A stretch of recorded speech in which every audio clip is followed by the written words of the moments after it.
बनी अकेले ससुराल में।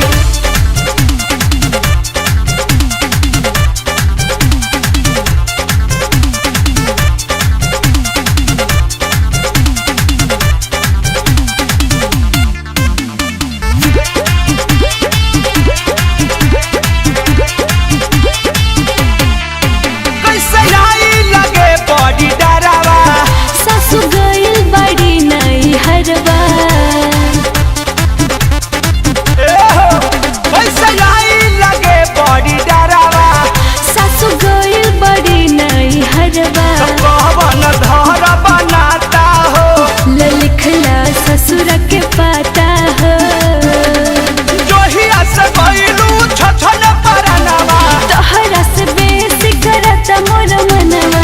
सुतत रहू कबार में, सुतत रहू कबार में, मजा तुम्हार चली अबैरो बनी अकेले ससुराल में। मजा तुम्हार चली अब कर जो बनी अकेले ससुराल में।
बनी अकेले ससुराल में मजा तुम्हार चलियो बनी अकेले ससुराल में। चुप चोरी कइलू साथी हमसे न बतइलू कबन सवाद बोल पियाबा में पइलू।